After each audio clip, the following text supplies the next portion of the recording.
Pour ce qui est des 2 colonnes de la mer et des 12 bœufs d'airain qui lui servaient de base, et que Salomon avait fait pour la maison de l'Éternel, on ne pouvait peser les reins de tous ces objets.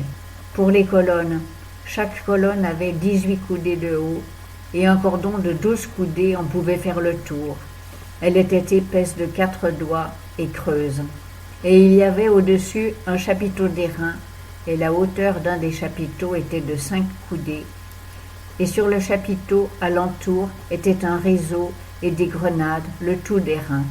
La seconde colonne était en tout semblable, et il y avait aussi des grenades, et il y avait 96 grenades extérieurement.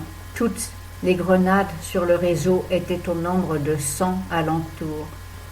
Et le capitaine des gardes prit Séraja, premier sacrificateur, et Sophonie, second sacrificateur, et les 3 gardes du seuil.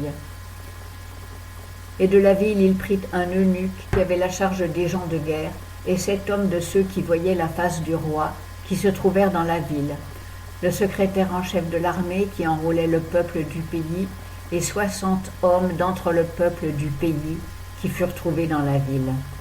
Nebuzaradan, capitaine des gardes, les prit et les mena au roi de Babylone à Ribla. Et le roi de Babylone les frappa et les fit mourir à Ribla, au pays de Hamath. Ainsi Juda fut transporté hors de son pays. C'est ici le peuple que Nebuchadnezzar emmena en captivité. La 7e année, 3023 Juifs. La 18e année de Nebuchadnezzar, on emmena de Jérusalem 832 personnes. La 23e année de Nebuchadnezzar, Nebuzaradan, capitaine des gardes, transporta 745 personnes des Juifs. Toutes ces personnes furent donc 4600.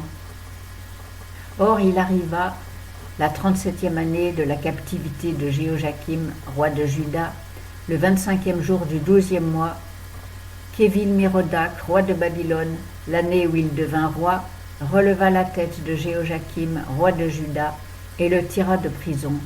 Il lui parla avec douceur, et il mit son trône au-dessus du trône des rois qui étaient avec lui à Babylone. Et après qu'il eut changé ses vêtements de prisonnier, il mangea constamment en sa présence tout le temps de sa vie.